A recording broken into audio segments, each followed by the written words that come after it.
Bonjour et bienvenue sur Histoire d'entreprendre. On dit souvent que le bonheur n'est pas au sommet de la montagne, mais dans la façon de la gravir.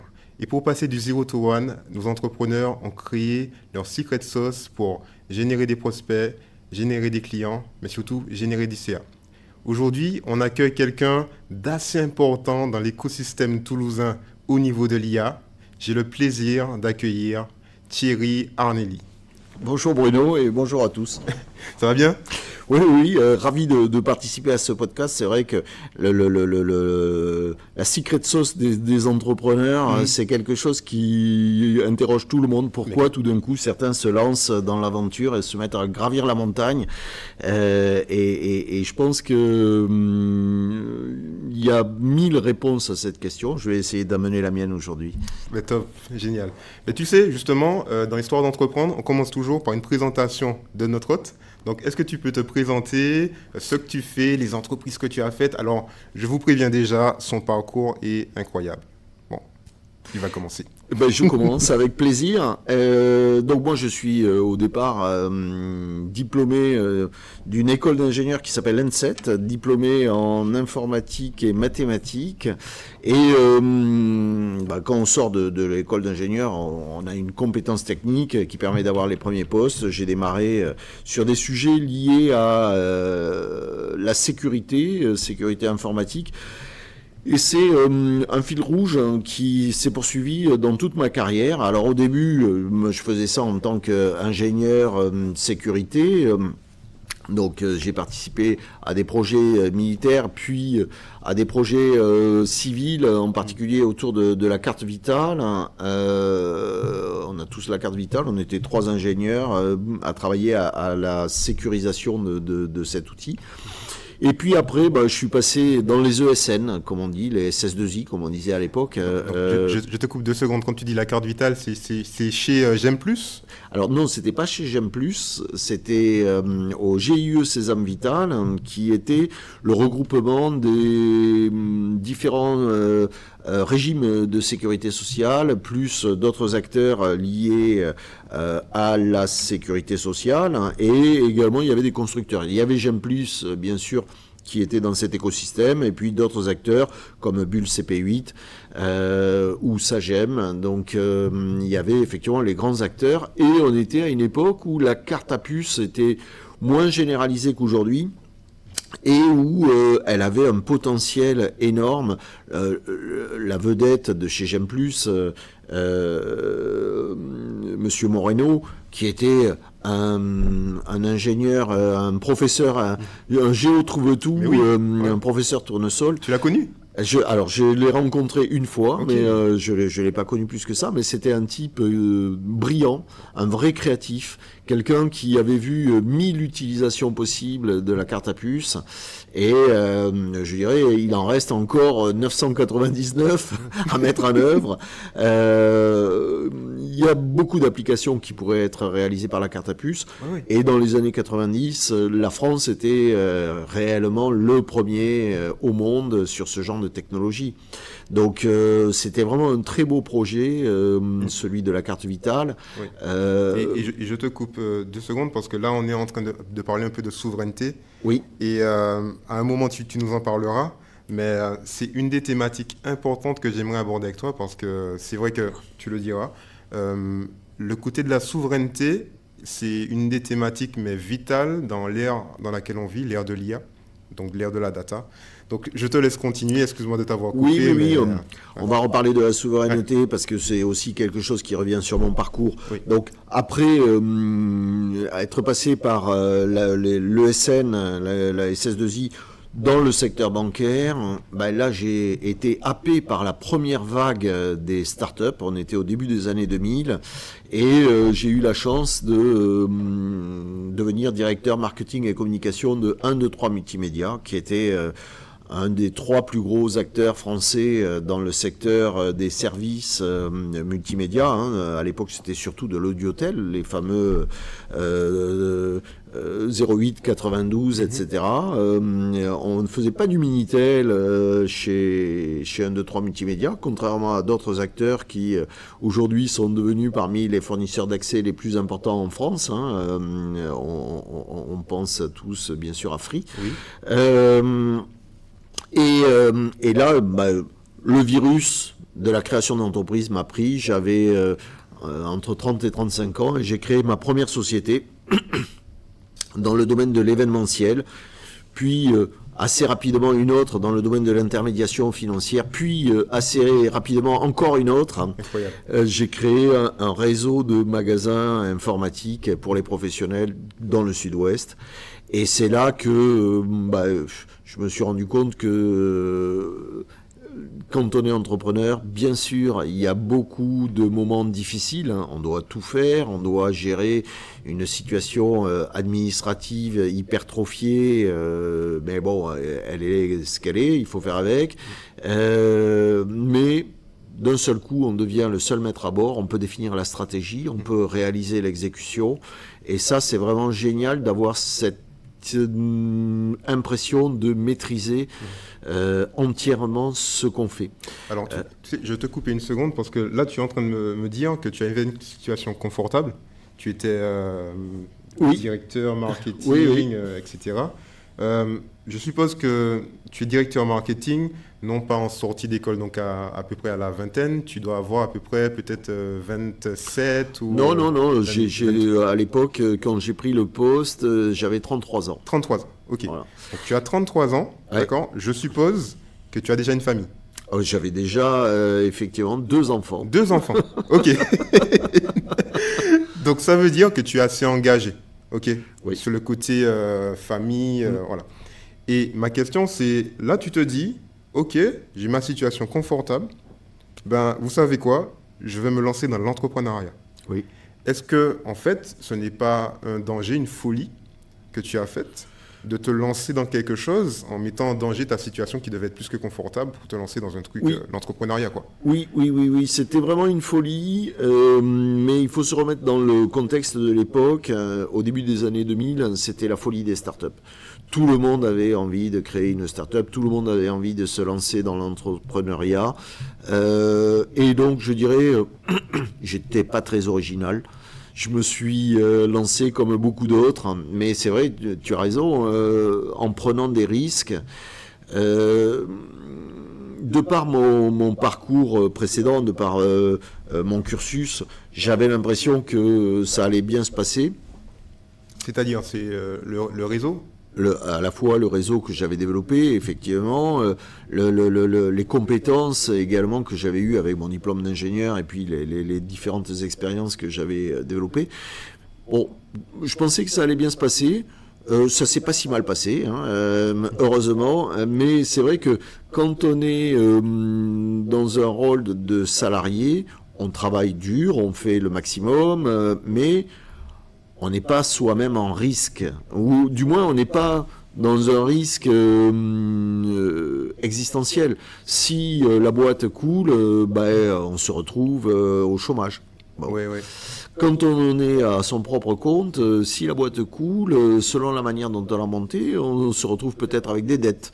On se retrouve sans le chômage parce qu'on n'y a pas droit. On se retrouve peut-être redevable de créanciers. Donc... C'était effectivement des éléments négatifs que j'avais sous-estimés, mais au final que j'ai su gérer. Voilà.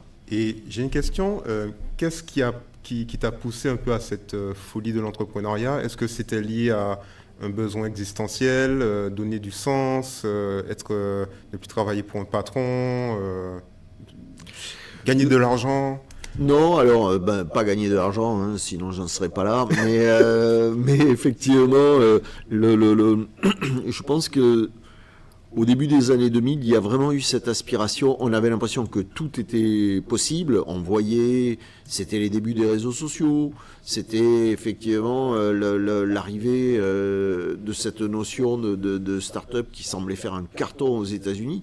J'ai pas mal de copains qui ont fait la même école d'ingénieurs que moi, qui se sont lancés et qui, eux, effectivement, ont vraiment connu le succès.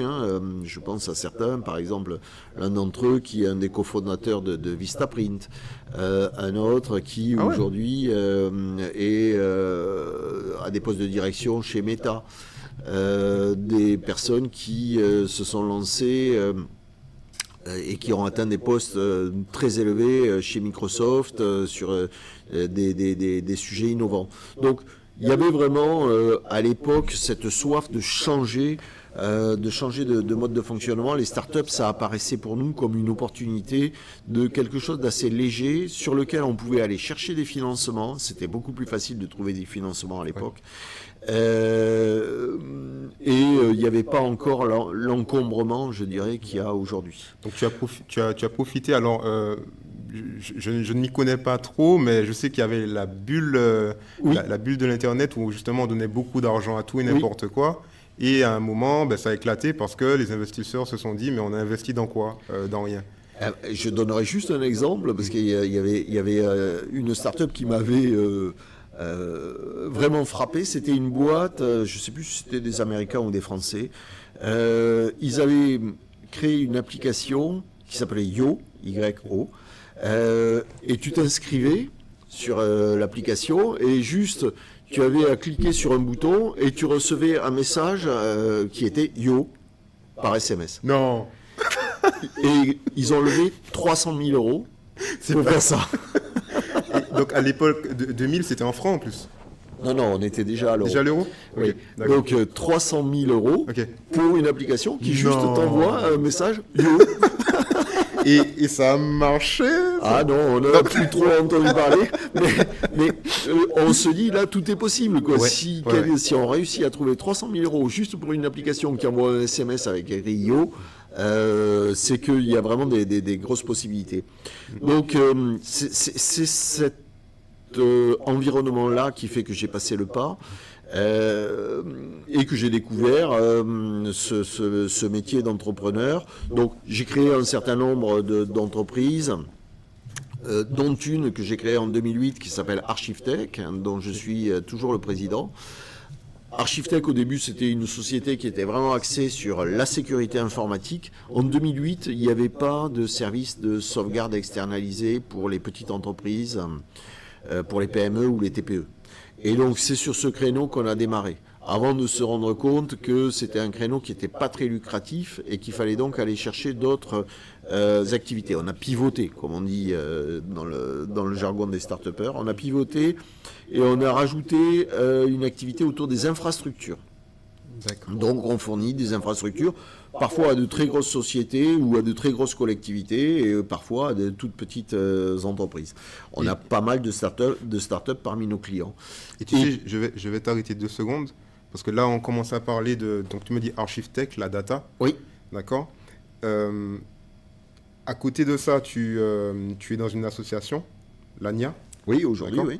Donc pour toi, il y a une question primordiale et un business primordial au niveau de la data. D'accord. Comment sens-tu un peu l'écosystème en France avec ce niveau data? Est-ce qu'on est souverain au niveau de la data? Comment tu sens la... Alors, mon analyse, c'est que effectivement, aujourd'hui, on n'est absolument pas souverain. On le sait tous, on utilise essentiellement des outils américains et je dirais l'élection de Donald Trump a ouvert les yeux de pas mal de monde sur le risque qu'on courait de confier nos informations à des entreprises américaines. On a vu d'ailleurs dans le passé certaines entreprises, on connaît tous l'histoire d'Alstom, qui est tombée à cause effectivement du fait que les Américains pouvaient accéder aux mails des dirigeants de cette société. Donc aujourd'hui, la souveraineté, c'est un but à atteindre. On a perdu notre souveraineté il y a déjà pas mal d'années. Mais ce qui est intéressant, c'est qu'il semblerait que les Français et de manière plus large les Européens comprennent qu'il va falloir réagir et mettre en œuvre ce qu'il faut pour obtenir cette souveraineté. Est-ce que c'est juste une déclaration d'intention? On voit là, il y a juste quelques jours une affaire où une société stratégique qui produit des ventilateurs, y compris dans le secteur militaire, est en passe d'être vendue aux Américains. Donc on voit que pour l'instant... j'ai pas entendu. Alors c'était effectivement quelque chose qui a eu lieu en début de semaine. Ok, d'accord. Et Mais tu sais, parce qu'en même temps, le temps il passe vite et ton expérience, elle est trop riche. c'est Avec vrai. toi, à chaque fois je dis ça à mes podcastés, avec toi je pense on fera 20 podcasts. Ce sera bien. Écoute, avec plaisir, mais je vais essayer d'être un petit peu plus synthétique. Ouais. Non, la souveraineté, c'est un objectif. Ouais. Il faut vraiment que les entreprises s'y mettent. Pour ça, Ouais. il faut une impulsion de la force publique. J'ai toujours été surpris que les ministères, les conseils régionaux, etc., utilisent encore des outils américains plutôt que d'utiliser des solutions comme LibreOffice, Ouais. ne serait-ce que pour leur bureautique. Mais tu sais, je te pose une question sincère. Tu es entrepreneur, tu sais qu'à un moment, il faut faire du CA, il Ouais. faut faire de l'EBITDA, il faut faire de l'argent. Oui. D'accord? Donc, sincèrement, pour un entrepreneur français, est-ce que tu ne le conseilles pas de justement de créer sa boîte en France, il n'y a pas de souci, la faire maturer, mais d'avoir en tête le processus de vendre sa boîte à un moment pour des puissances étrangères, américaines, chinoises, ce que tu veux. Est-ce qu'on ne vit pas pour ça en fait? Et puis, En tout cas, ce que je peux te confirmer, c'est que j'ai eu ce genre de discussion à plusieurs reprises avec avec des élus, avec des représentants d'institutions françaises, d'administrations françaises. Et tous m'ont bien confirmé qu'il n'y a aucun souci, à leurs yeux, pour vendre mes entreprises à des étrangers. Je suis sollicité très régulièrement pour aller m'installer dans des pays étrangers hors UE. Je ne vais pas dire quelle destination, mais j'ai une sollicitation tous les mois à peu près d'une de ces destinations. Voilà. donc au final, et on arrêtera là-dessus et on passera à la deuxième phase, mais est-ce que un entrepreneur doit arrêter de se soucier de ce côté, souveraineté, parce que sinon on n'avance pas en fait. Et je prends l'exemple pas de Meta, des Français qui ont fait un LLM qui s'appelle Mistral. Oui. Okay. Mistral pour moi, c'était une fusée. C'était des gens qui allaient faire de grandes choses. Surtout quand ils sont allés vers le côté américain qui leur a donné des fonds. Ils sont revenus en France. Moi, j'ai senti que Mistral, en fait, c'est la fusée qui commençait à chuter au niveau concurrence. Gemini, américain, chinois, tu as, comment il s'appelle, DeepSeek, tu vois. Ils ont perdu de la vitesse. Et moi, je me dis, mais la seule raison, c'est en fait ils sont revenus en France. Je pense que c'est pas Mistral qui a perdu la vitesse. Je crois que c'est les Américains et les Chinois qui sont en train d'accélérer. Il y a vraiment une accélération dans le secteur de l'IA. Donc on parle de DeepSeek chez les Chinois, mais aujourd'hui, je dirais l'IA la plus puissante en Chine, elle s'appelle Qwen. Elle est très peu connue du grand public. Ils ont une habitude de tracer plus d'1 milliard d'individus, donc ils savent faire. Les Américains, et en particulier Gemini et OpenAI, aujourd'hui mettent des moyens monstrueux sur la table pour avancer vite. Et c'est vrai que autant les Américains que les Chinois avancent très vite. Il y a encore 2 ans, on pensait qu'on arriverait à l'IA générale vers 2060. Aujourd'hui, on parle de l'IA générale avant 2040. Lorsque l'IA générale va arriver, on le sait tous, Pour les téléspectateurs, pour les auditeurs, explique c'est quoi en 2 mots l'IA générale. L'IA générale, c'est une IA qui est meilleure que l'être humain dans tous les domaines. Elle sait faire la même chose que nous pour tout, mais en plus rapide. La puissance de l'IA, c'est pas qu'elle soit capable d'inventer de nouvelles idées, c'est qu'elle est capable de faire ce qu'on fait. Là où nous on met 1 heure, elle le fait en 1 seconde. Voilà, c'est ça la puissance, c'est que c'est très rapide. Et donc l'IA générale, c'est une IA qui va être plus forte que nous dans tous les domaines. Ça a commencé dans les années 90, l'IA nous a battus au jeu d'échecs. L'IA générale, elle nous battra dans tous les domaines, et y compris pour le boulot, y compris pour créer des podcasts, Et on peut se demander, mais à quoi finalement, à quoi va servir l'être humain? Quelle est notre différenciation par rapport à l'IA? Là, on se pose vraiment cette question. Les emplois vont disparaître, la démocratie va être remise en cause, parce que si on a un outil qui est plus intelligent que nous pour administrer notre société, pourquoi est-ce qu'on continuerait de le faire? Il y a en plus un État qui je crois, qui dirige, qui a un des ministres qui est une IA. Oui, tout à fait. La Corée, je crois. Hein. C'est Corée. D'accord. Mais effectivement, on est dans un moment d'accélération et aux États-Unis, on se pose la question, est-ce que la bascule vers l'IA va se faire en prenant du temps, de sorte que nous, les êtres humains, on va s'y habituer, on va savoir l'utiliser, on va savoir la dompter d'une certaine manière, ou est-ce que ça va aller tellement vite qu'on va pas comprendre ce qui va se passer et qu'on va être remplacé du jour au lendemain sans avoir compris ce qui nous est arrivé.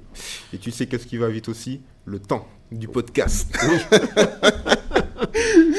Et moi, je pense que je voulais aborder en plus avec toi le côté, parce que pour moi, le next step, ça va être le côté aussi où l'IA va rejoindre le côté robotique. Et je pense que le monde va vraiment changer à partir du moment où on pourra commercialiser à grande échelle des robots qui seront associés au côté IA.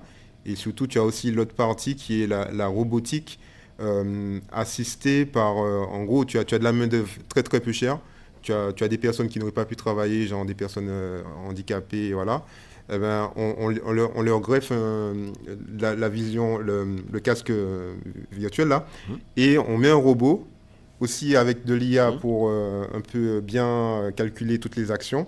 Et là, on a un nouveau business où les gens seront payés très très peu cher. Et on paiera, par exemple, pour être salarié d'un restaurant, quelqu'un qui est à Madagascar. Ouais. Oui. Aujourd'hui, on a des exemples d'utilisation à distance comme ça. C'est dans tout ce qui concerne la télémédecine. Un chirurgien à Paris peut faire réaliser une opération à un robot qui serait en Antananarive, pour reprendre l'exemple de Madagascar. Et aujourd'hui, effectivement, avec un casque de réalité virtuelle, il va être capable de montrer les gestes qui doivent être faits et le robot a une telle précision que l'opération se passe aussi bien que s'il avait le patient sous la main. Donc oui, on a du mal à imaginer toutes les transformations qui vont arriver. Tout ça, c'est à modérer un petit peu malgré tout, parce que on a une limite qui est celle de l'énergie et qui est celle du matériel. Aujourd'hui, des visionnaires comme Elon Musk, on l'aime ou on l'aime pas d'un point de vue politique, mais en tout cas, c'est quelqu'un qui a une vision de ce qu'il souhaite. Bon, le voyage sur Mars, l'implantation sur Mars, j'y crois pas 2 secondes, mais en tout cas, il a cette vision-là. Et aujourd'hui, ça y est, il commence à lancer une première usine pour fabriquer ces robots dotés d'une IA pour réaliser certaines opérations. Ouais, carrément. Et même, je vois que le business aussi des mini-centrales nucléaires aussi augmente. Mais bon, on en reparlera dans un prochain podcast. Parce que là, on va passer aux épisodes où on va faire des petits jeux. D'accord ? Super. Pour connaître un peu ton mindset, comment tu travailles au quotidien et quelles sont tes valeurs. Donc, tu sais, il y a à ta droite 3 petites cartes. Tu vas choisir le jeu que tu souhaites. Et tu vas le montrer à la caméra et à ce moment-là, let's go. Ouais. La musique, c'est vraiment ce qu'on appelait une killer app. C'est vraiment quelque chose qui nous réunit tous. On a une émotion quand on écoute la musique et ça, c'est génial. Eh ben, on est parti sur Pitch ta playlist. Donc pour l'audience, c'est quoi ? C'est Thierry va nous dire 3 sons qu'il aime bien et à partir de ces sons-là, on va discuter sur justement son mindset. Ok, je vous dis à tout de suite.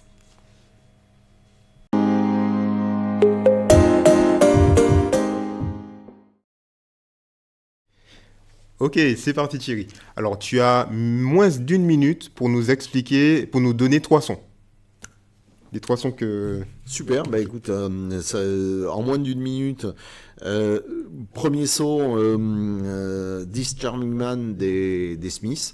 Donc c'est vraiment la musique qui a bercé ma jeunesse, hein, et pour moi c'est le dernier grand groupe de rock. Donc c'est vraiment le son des années 80-90 pour moi. Et ensuite, je t'avouerai que j'ai arrêté d'écouter ce genre de musique pop ou rock. Et aujourd'hui, quand je travaille, je me déplace beaucoup, j'ai mon casque sur les oreilles, un casque Bowers & Wilkins, et j'écoute du jazz. J'écoute du jazz. Donc j'ai choisi un son de Miles Davis.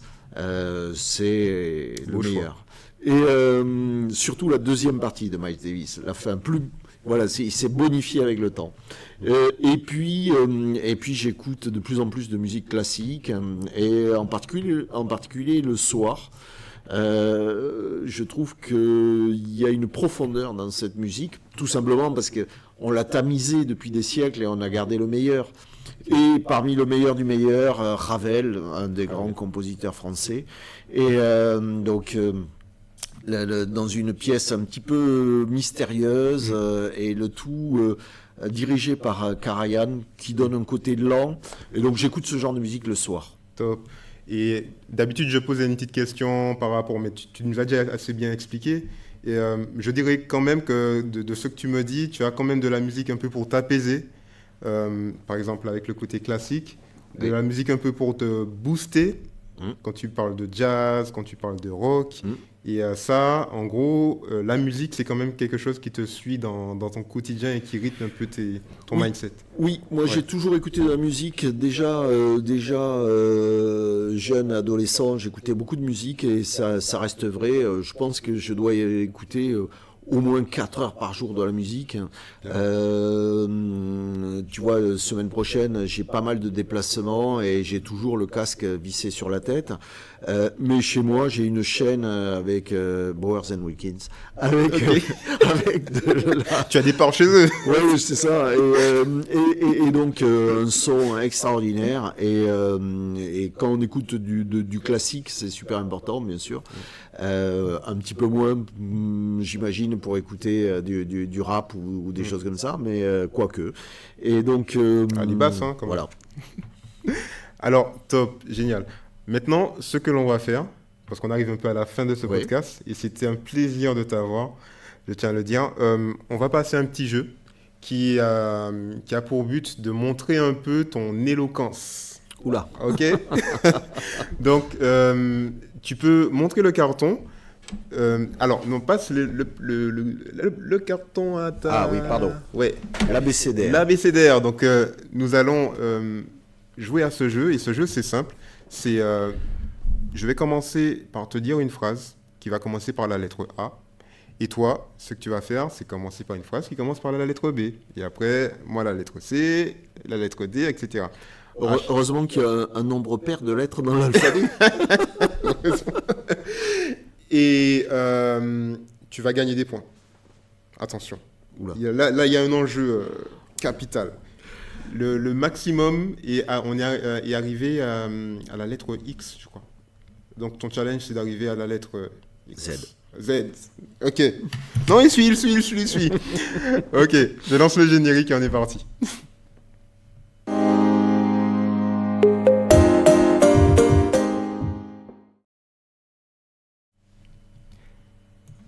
Ok, on est parti, Thierry. Avec tout ton parcours, à quel moment tu t'es dit « Je ne serai jamais salarié classique » Bruno, je me le suis dit dès le début. Comment tu détectes aujourd'hui une vraie opportunité business dans la tech ? Dans la tech, il y a des vagues qui correspondent à des attentes du marché. Il faut vraiment essayer de capter cet air du temps. Échec. Ce mot, quel a été le plus formateur pour toi en termes d'échec ? Faux, il n'y a jamais d'échec. En réalité, chaque fois qu'on a l'impression d'avoir fait une erreur, c'est qu'on a exploré un chemin, et ce chemin, de toute manière, il va nous amener quelque part. Donc on est dans un flux et il faut jamais se considérer comme étant bloqué par un échec. Grandir en réseau, qu'est-ce que ça a concrètement changé dans ton parcours? Heureusement que les réseaux existent, parce que tout seul, on tourne en rond, on est incapable d'évaluer la pertinence d'une idée. Donc les réseaux, c'est ce qui permet de passer des étapes et en même temps de se régénérer à chaque fois. IA, opportunité historique ou risque mal maîtrisé selon toi? Je pense que c'est une réelle opportunité. Il y a eu beaucoup d'entreprises qui se sont déjà lancées et qui ont déjà disparu.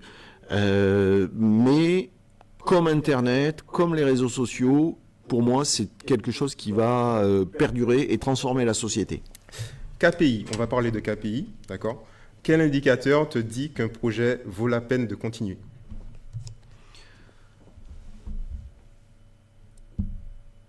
L'indicateur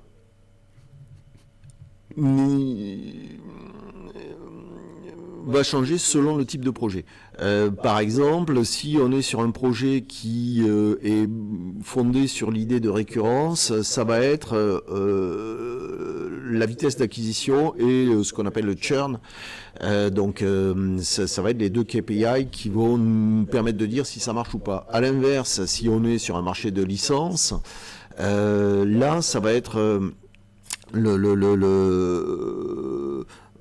la manière dont on va rapidement prendre une part de marché significative. Mais comment tu te protèges en termes de santé mentale? Non, je ne suis pas fou.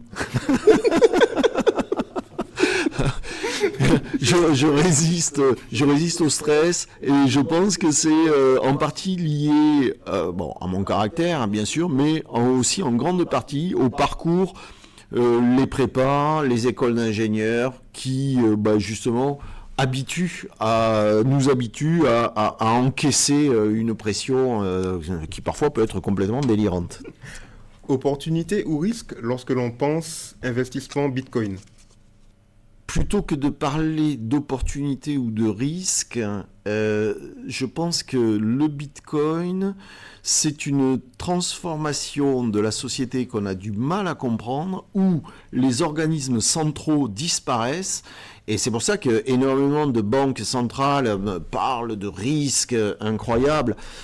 Et donc, disparition des grands organismes centraux qui ont montré que, par exemple, avec la crise de 2008, ils n'avaient rien contrôlé, ils n'avaient rien vu venir. Donc, franchement, ils sont mal placés pour donner des leçons.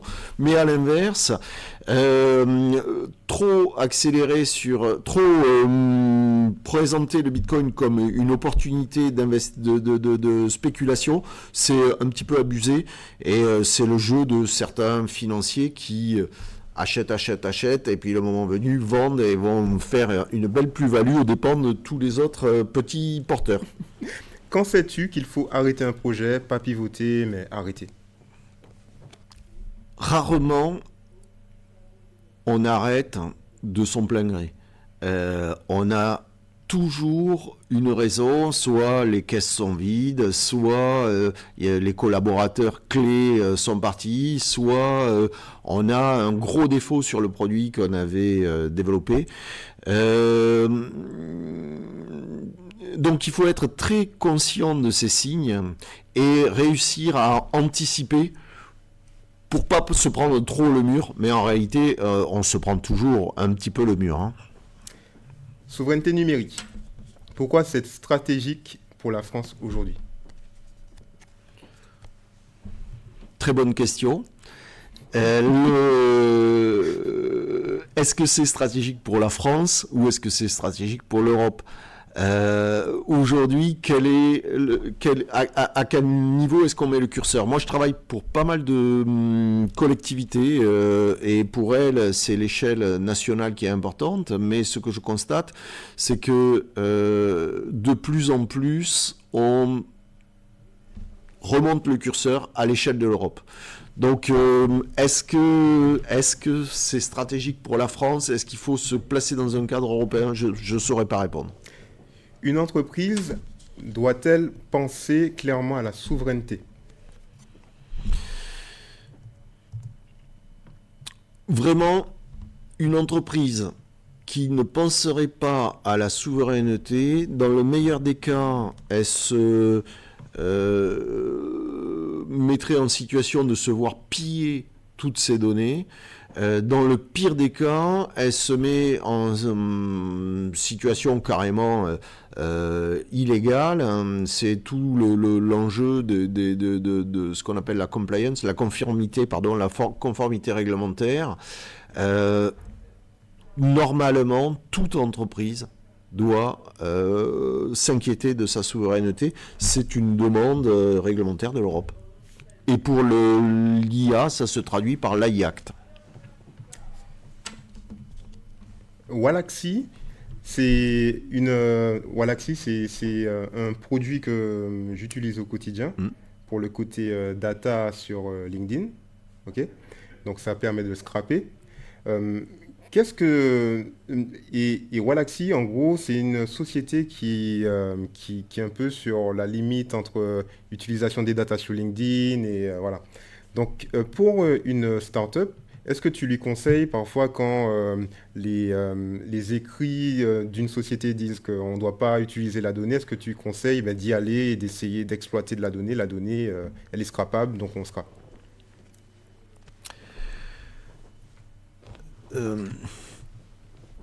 X, LinkedIn, Meta, Instagram, Pinterest, etc. Aujourd'hui, il y a plein de réseaux sociaux. On peut trouver des informations sur tout le monde en regardant ces réseaux sociaux.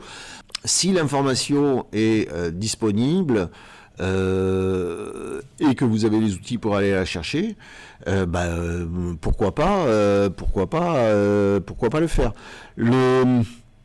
Avant même Wallaxy, il y a une façon d'utiliser Google, qu'on appelle je crois un DORC, qui permet directement d'aller chercher les informations aussi dans les réseaux. Donc on ne va pas blâmer Wallaxy et ses utilisateurs, c'est plutôt ceux qui utilisent les réseaux sociaux qui doivent faire très attention à ce qu'ils mettent là-dessus comme information.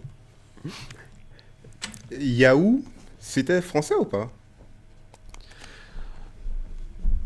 Zut, je m'en souviens plus moi non plus. Ah si, c'était américain.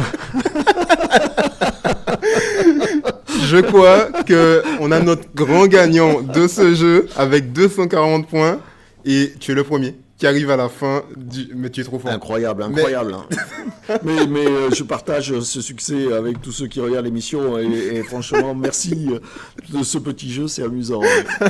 Top, génial. Bon, là on arrive à la fin du podcast, d'accord?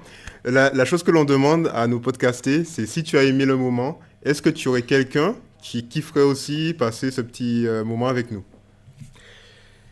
Écoute, là, à brûle-pourpoint, je ne saurais pas dire un nom, mais en y réfléchissant un petit peu, bien sûr, je t'en donnerai après l'émission. Alors.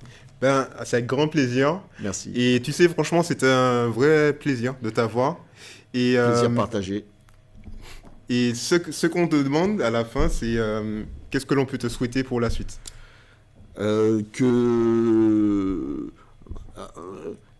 Quand on fait les vœux pour le premier de l'an, on met toujours la santé en premier. Ça, c'est le plus important. Voilà. Et surtout, quand on arrive, comme moi, à des âges canoniques. 28 ans. Voilà. La santé, c'est le plus important. Et puis ensuite, voilà, j'aimerais bien qu'en 2026,